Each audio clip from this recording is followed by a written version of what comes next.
Assalamualaikum warahmatullahi wabarakatuh. Waalaikumsalam warahmatullahi wabarakatuh. Alhamdulillahirabbil alamin. Segala puji bagi Allah, Tuhan Yang Maha Esa. Hari ini kita bisa bertemu kembali, bisa berjumpa kembali dalam kegiatan perkuliahan kita, pembelajaran mata kuliah, yaitu mata kuliah pengembangan moral dan agama anak usia dini. Nah, saya tanya kalian, masih semangat perkuliahannya? Masih. Tepuk semangat.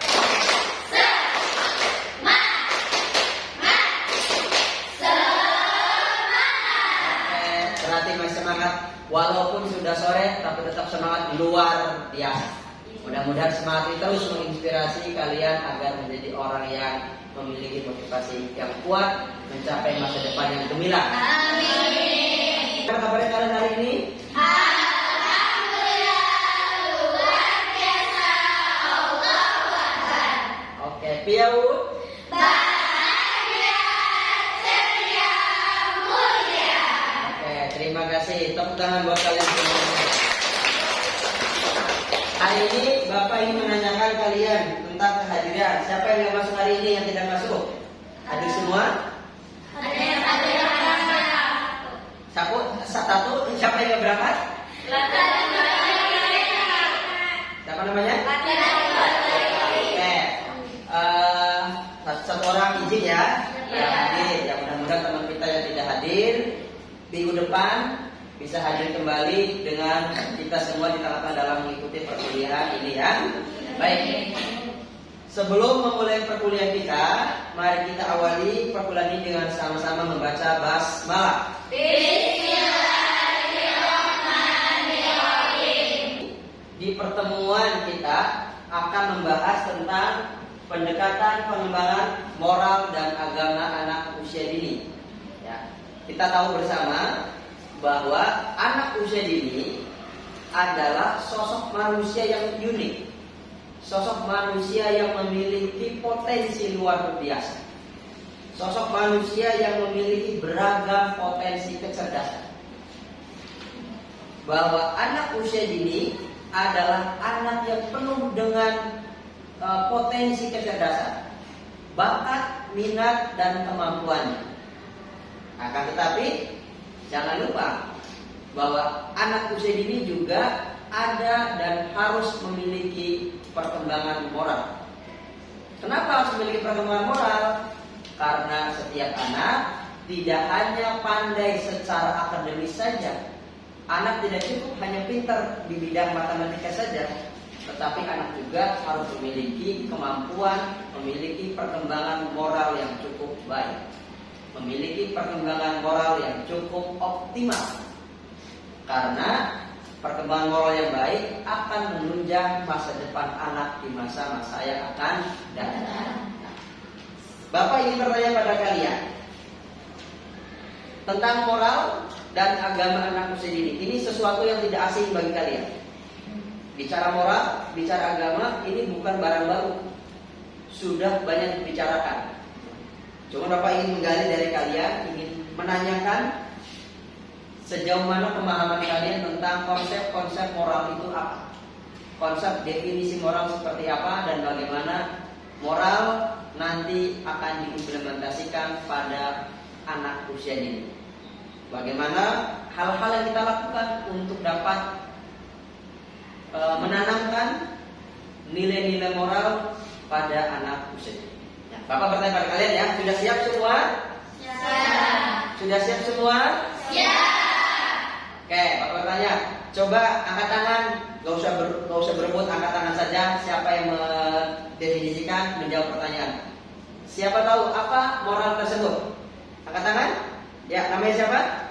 Adinda, Pak. Adinda ya. Adinda, apa moral itu? Moral itu tingkah laku manusia yang sesuai dengan kelompok sosial. Ya. Oke, siapa lagi? Aku, Pak. Ya, namanya? Dinda. Dinda. Ya, Dinda. Apa moral?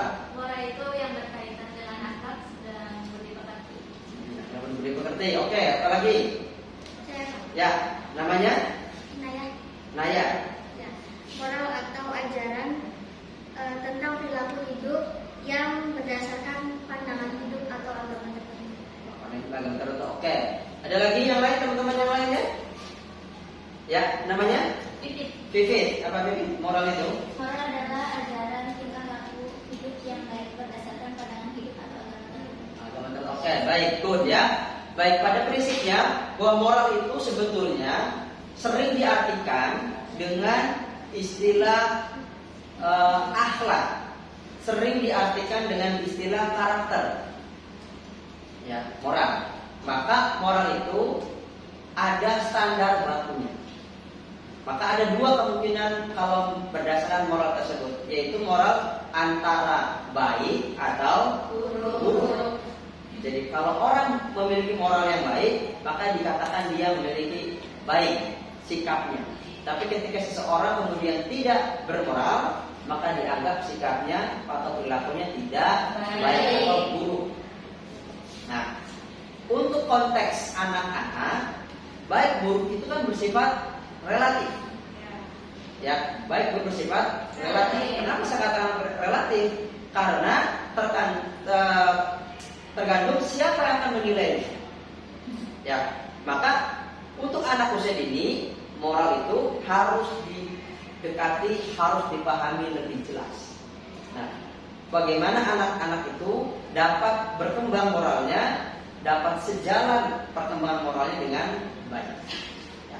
Oleh karena itu, kita akan diskusi hari ini, akan mendiskusikan tentang bagaimana moral anak usia dini, lalu bagaimana pendekatan-pendekatan apa saja yang bisa dilakukan anak-anak sehingga anak-anak itu kemudian memiliki pemahaman moral, memiliki perkembangan moral yang baik.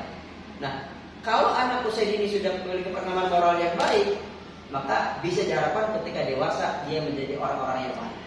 Jadi ke depan jangan sampai hanya pintar secara akademis, tapi rusak secara moral. Apa gunanya gitu kan? Apa gunanya orang untuk pintar, tapi kalau kemudian dia tidak memiliki kejujuran, tidak memiliki sopan santun, tidak memiliki akhlak yang baik. Nah, kali ini karena anak usia dini adalah masih bersih suci, dia mau dibentuk kayak gimana tergantung guru dan orang tua. Maka penitipan moral harus dibentuk, dicetak anak sejak usia dini. Jadi mau jadi anak baik, mau jadi anak yang jujur, mau anak yang berintegritas, itu dilakukan sejak dini. Nah, kalau sudah besar, maka silakan mau jadi seorang ahli, mau jadi politisi, mau jadi negarawan, mau jadi seniman, budaya, silakan sesuai dengan minat masing-masing. Tetapi moral itu harus tertanam, ya, harus tertanam dalam diri anak, setiap anak masing-masing. Nah, ini sehingga kita akan banyak bagaimana bisa berdiskusi tentang moral itu seperti apa. Nah, baik. Jadi kembali lagi bahwa mengajarkan moral itu tidak hanya secara langsung apa itu konsep moral, tetapi yang penting bagi anak-anak adalah kita bisa mencontohkan. Maka ada istilah lebih baik satu teladan daripada 1000 perkataan. Apa maksudnya? Maksudnya adalah anak-anak itu butuh konkret contoh teladan yang baik. Siapa yang terbaik? Ya orang tua di rumah, guru di sekolah, berikan contoh. Anak meniru ucapannya, perkataannya, perbuatannya, itu berulang-ulang.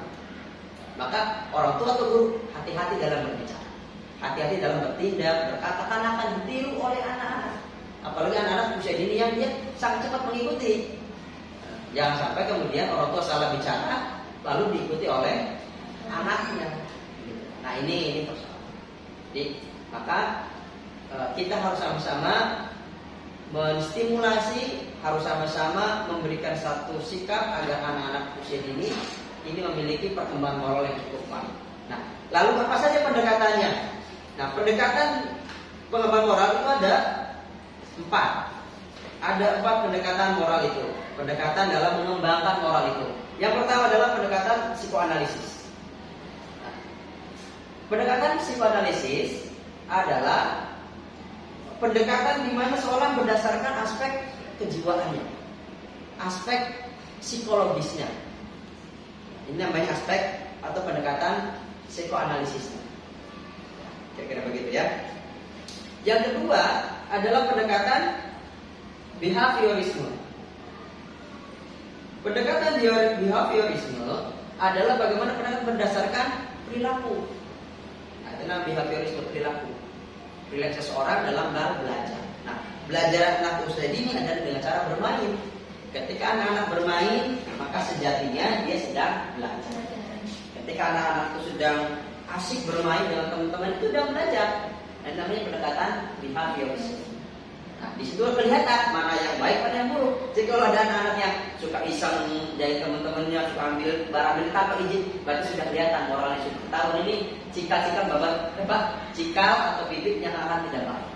Maka jangan sampai anak menirukan gerakan-gerakan itu. Nah, bisa saja mungkin pas kecil dia hanya mencurinya pulpen, tapi khawatir kalau dia besar beda lagi dicuri gitu kan. Maka penanaman moral harus dilakukan sejak. Nah, itu namanya pendekatan behavior. Kita mengetahui perilaku anak ketika anak sedang bermain secara natural, secara alami anak bermain, kelihatan anak yang baik, anak yang suka berbohong, anak yang suka berkatanya kasar, anak yang sopan, anak yang lemah lembut, itu kelihatan ketika bermain. Ketika bermain dengan teman-temannya kelihatan mana yang suka berbohong, mana yang suka jujur, anak yang baik perkataannya itu kelihatan. Kemudian yang ketiga pendekatan humanisme. Pendekatan humanisme adalah pendekatan kemanusiaan. Nah, pendekatan kemanusiaan itu apa? Pendekatan kemanusiaan itu artinya bahwa dalam mengajarkan moral, dalam menstimulasi moral, maka harus dilakukan pendekatan kemanusiaan. Anak dianggap sebagai manusia yang seutuhnya. Anggaplah anak itu seperti manusia yang betul-betul dia sedang tumbuh kembang. Itu namanya pendekatan humanis. Kemudian yang terakhir pendekatan konstruktivisme.